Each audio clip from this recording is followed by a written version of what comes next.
Welcome to my YouTube channel.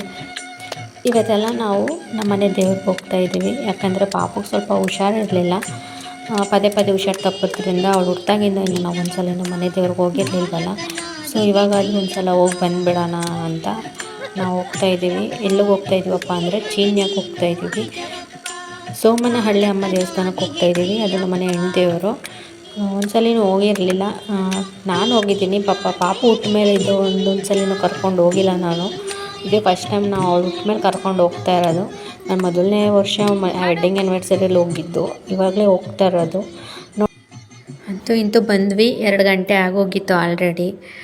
ನಮ್ಮತ್ತೆ, ನಮ್ಮ ದೊಡ್ಡಮ್ಮ, ನಮ್ಮತ್ತೆ, ನಮ್ಮ ಶಾಂತವ ಎಲ್ಲರೂ ತಂಬಿಟ್ಟು ರೆಡಿ ಮಾಡಿಕೊಡ್ತಿದ್ದಾರೆ.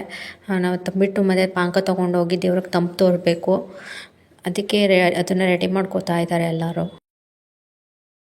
ಇವ್ರು ಇದನ್ನು ರೆಡಿ ಮಾಡ್ತಾಯಿದ್ರು. ಅಷ್ಟರಲ್ಲಿ ನಾನು ಹೋಗಿ ಮಡ್ಲಕ್ಕಿ ತೊಗೊಂಡು ಬರಬೇಕಿತ್ತು.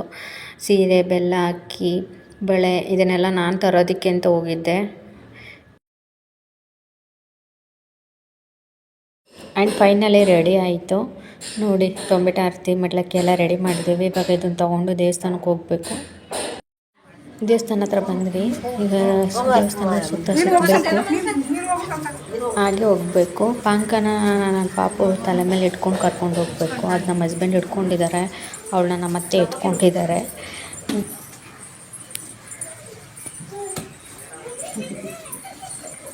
ಇವಾಗ ದೇವಸ್ಥಾನದೊಳಗಡೆ ಹೋಗ್ತಾ ಇದ್ದೀವಿ. ಒಳಗಡೆ ಎಲ್ಲ ವೀಡಿಯೋ ಅಲೋ ಮಾಡಲ್ಲ ನೋಡಿ. ಇದೇ ನಮ್ಮ ಮನೆ ದೇವರು. ದೇವ್ರ ಫೋಟೋನೂ ಹಾಕ್ತೀನಿ ನೋಡಿ. ಹಾಗೆ ಇವರೇನೆ ನಮ್ಮ ಮನೆ ಹೆಣ್ಣು ದೇವರು.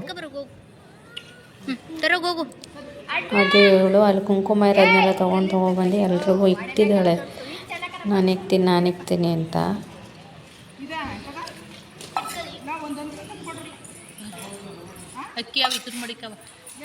ಹಾಗೆ ಅಲ್ಲಿ ಸ್ವಲ್ಪ ಹೊತ್ತು ಕೂತಿದ್ದು. ಪಕ್ಕದಲ್ಲೇ ಕೋಟೆ ಮಾರಮ್ಮ ಟೆಂಪಲ್ ಇದೆ, ಅದಕ್ಕೆ 2 ಕೋಳಿ ಕೊಯ್ಸಿದ್ವಿ. ಎಲ್ಲ ಆದಮೇಲೆ ಅಡುಗೆ ಮಾಡ್ಕೊಂಡು ಊಟ ಮಾಡಿಕೊಂಡು ನಮ್ಮ ಮನೆಗೆ ಹೋಗೋಷ್ಟರಲ್ಲಿ ಆಲ್ಮೋಸ್ಟ್ 8:30 ಆಗೋಗಿತ್ತು. ಬರೋಷ್ಟರಲ್ಲಿ ಪಾಪಕ್ಕೆ ಸ್ವಲ್ಪ ಜ್ವರ ಬೇರೆ ಬಂದಿತ್ತು. ಹಾಗಿದ್ರು ಆಟ ಆಡ್ತಿದ್ದಾಳೆ ನೋಡಿ. ಹಾಗೆ ಅವಳು ಹೇಳ್ತಿದ್ದಾಳೆ, ನಮ್ಮ ಅಜ್ಜಿಗೆ ಸ್ವಲ್ಪ ಸಾಂಬಾರು ಕೊಟ್ಟು ಕಳಿಸಿತ್ತಂತೆ, ತೊಗೊಂಡೋಯ್ತು, ಪಾತ್ರೆಯಲ್ಲಿ ಇಸ್ಕೊಂಡೋಯ್ತು ಅಂತ ಹೇಳ್ತಿದ್ದಾಳೆ. ಇನ್ನೊಂದು ವೀಡಿಯೋದಲ್ಲಿ ಸಿಗ್ತೀನಿ. ಅಲ್ಲಿವರೆಗೂ ಯಾರ್ಯಾರು ನನ್ನ ಚಾನಲ್ ಸಬ್ಸ್ಕ್ರೈಬ್ ಮಾಡಿಲ್ಲ, ಪ್ಲೀಸ್ ಸಬ್ಸ್ಕ್ರೈಬ್ ಮಾಡಿ. ಪ್ಲೀಸ್ ಎಲ್ಲ ಲೈಕ್ ಮಾಡಿ, ಶೇರ್ ಮಾಡಿ. ಎಲ್ಲರೂ ಪ್ಲೀಸ್ ಸಪೋರ್ಟ್ ಮಾಡಿ. Thank you.